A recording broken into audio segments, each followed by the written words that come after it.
Well, spring 1903 has not really been that great of a turn for me, or at least I don't foresee the turn going very well.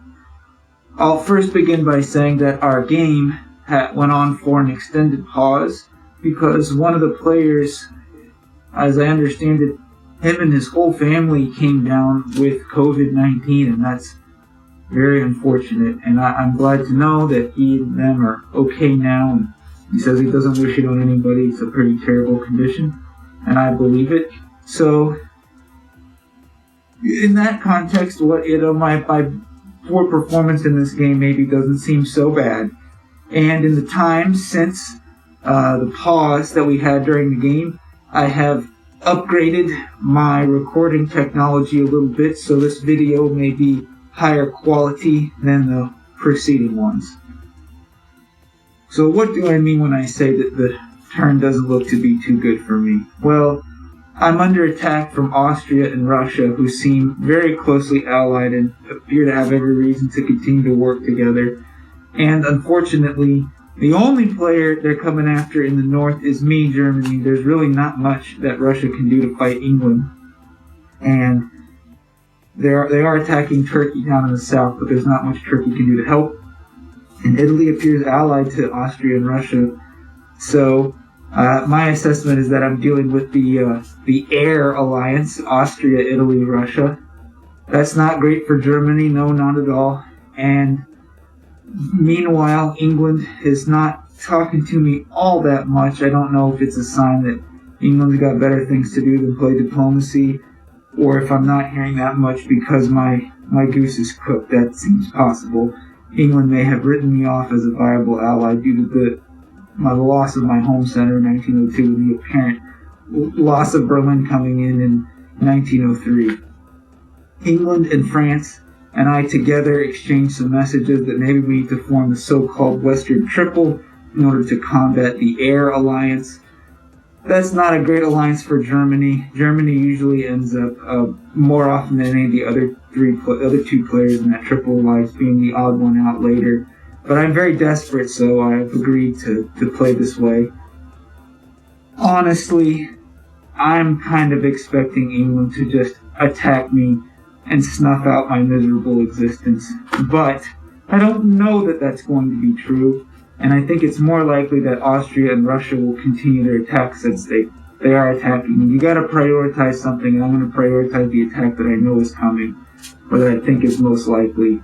So I'm gonna bounce my units at Denmark and Berlin off of each other in Kiel and support Burgundy up into Ruhr, making a supportive move using Holland to try to keep my units in as tight a ball as possible and to prevent Austria from getting further into Ruhr or Kiel while I try to defend myself. England has said that Belgium will be mine. That's nice. I'm probably going to lose Berlin, and so getting Belgium could offset that.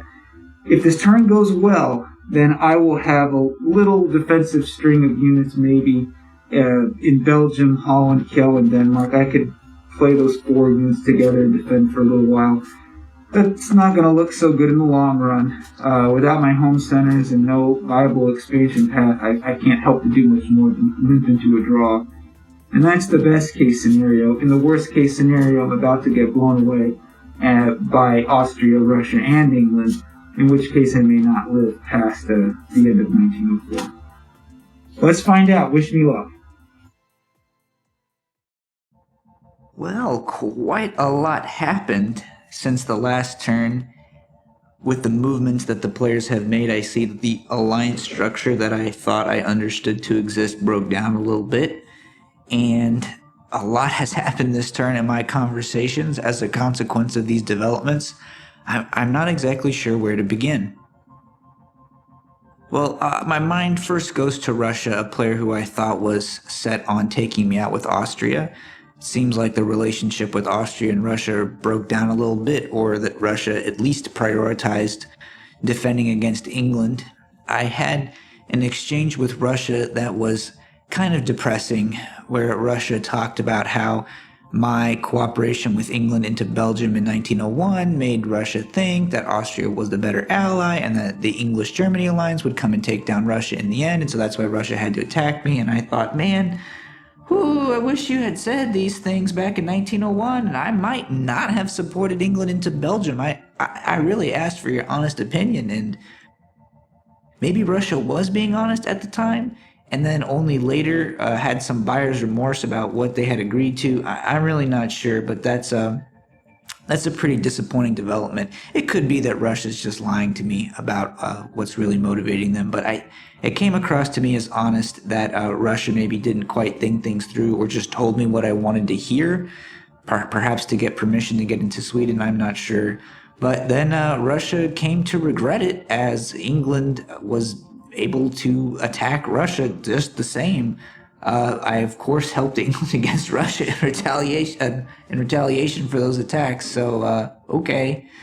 But then Russia and I managed to work it out, and I'm glad about that. I'm still dealing with Austria being in Munich, and so I have at the beginning of the turn I thought, well, it seems like I have something going between France and England. Maybe they'll at least not attack me and wipe me out just because I'm so weak. But as the turn went on, the English player said very, very little to me. And meanwhile, the other players implied or outright stated that they thought or had heard that England was just going to finish me off. And given how little I heard from England, a player who had previously talked to me quite a lot every turn, how we were allies and whatnot, this made me extremely suspicious. I don't have anything to go on besides just suspicion, but I definitely did not like that the English player talked to me so little, with the possibility that the English and Austrian player might be jointly trying to finish me off, especially with the English player in a strong position. That didn't feel very good. Looking at the map, I can see that if the English player wants to take Denmark from me, there's really nothing I can do to stop that.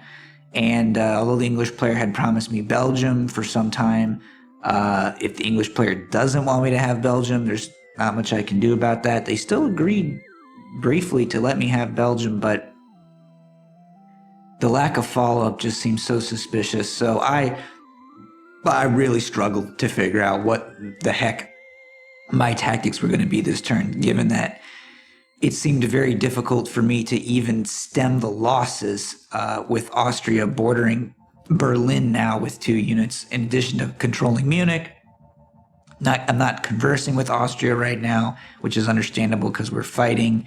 Meanwhile, the French player put a lot of work into talking to me. We went back and forth. We worked out some tentative plans. The details maybe aren't so important, but in the end, I started saying to the French player, look, just tell me what you want. I need a friend somewhere. It's clearly not Austria. Russia can't do anything for me at this point. We're not directly working together on anything.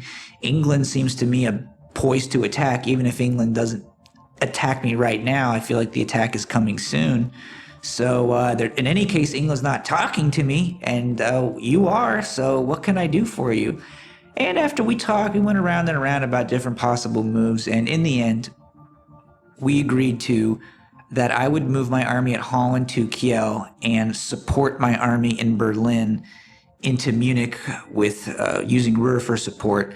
The hope there is that if Austria makes a supported attack on on Berlin from Munich, I'll cancel that out since it'll be a one supported move against another one supported move. Or if Austria attacks Munich from Silesia, then at least I'll probably capture Munich to offset that. But we'll see. I could end up losing both with this moveset, as well as Denmark. And on top of that, I agreed to let the French player be the one to try to hop into Belgium.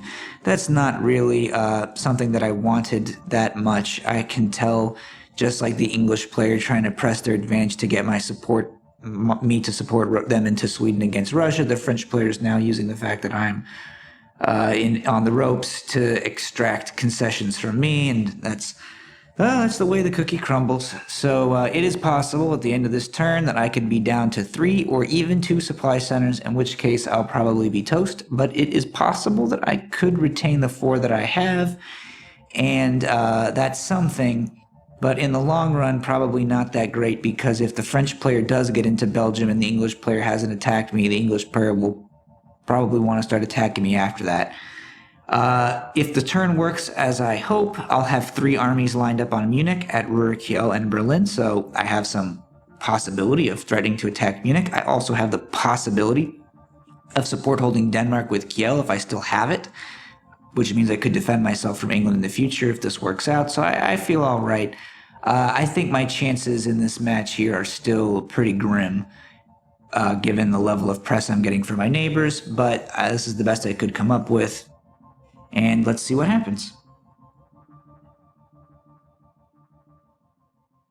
All right. Wow, what a turn. A lot happened. Some of it favorable to me, some of it not so favorable, but certainly I don't feel as grim as I did before. To start off, Austria called off their attack on me. That was pretty surprising, given that I had basically no forewarning of this and had guarded against Austria continuing the attack. But that's something, that's great. I was able to get into Munich. Berlin's no longer under threat. On the negative side, England, as I predicted, attacked and betrayed me. That's pretty disappointing, given that I thought this was a relatively high-level game or a game between experienced players.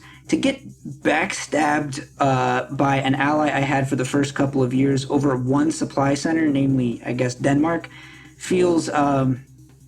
that feels kind of amateurish to me, I'll be honest. I thought that when I had worked out a deal with England, we would be allies for a little while.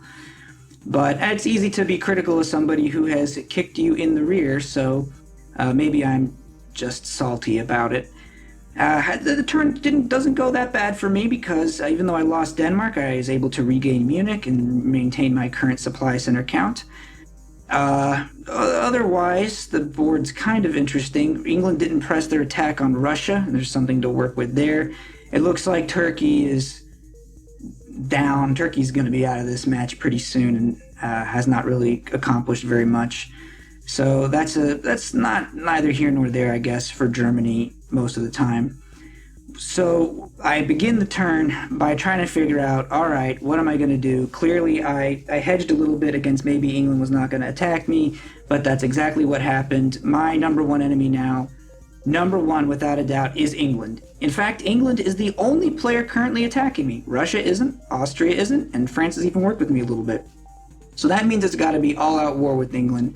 I don't really see me being able to accomplish anything this game with England's very high level of power, and England having so many fleets, there being a negligible fleet presence in the north, as France and I only have one fleet each, and Russia only has the one fleet, and they're not near each other or able to coordinate. England's poised to dominate this game, potentially, if we don't bring this under control and get some fleets in there to bring England down. The other players seem to acknowledge this in their press. Almost everybody encouraged me to do something that I could against England, to give me some space against England. They all seem to make sense of this. I think the ultimate beneficiary of England's early aggression against every single neighbor is probably going to be France. I don't see it being likely that I end up benefiting from this very much, but at least I'm not dead. I spent most of the time talking to are my most important communications talking to the French player about where I should retreat my fleet in Denmark. We agreed to retreat it to the space between North Sea and Kiel called Heligoland.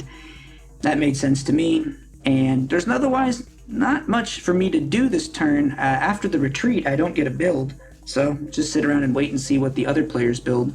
I don't feel like I'm in a position to influence them very much.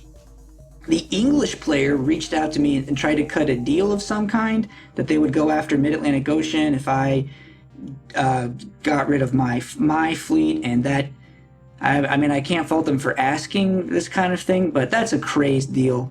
I'm not such terrible shape that I am going to become completely a servant to some other player and just watch them try to solo win the game.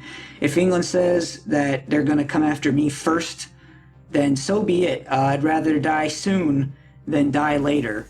That's my attitude, especially as a central power. I don't give up hope this game. If France and Russia coordinate with me and nobody else comes up from behind and kicks me in the rear through the no man's land area, if that doesn't happen and those other players cooperate with me, I could recover. It will take a long time. It will be a long grind to push England back, but it seems possible. So that's where my mind is, and I mostly am just going to wait and see what happens next.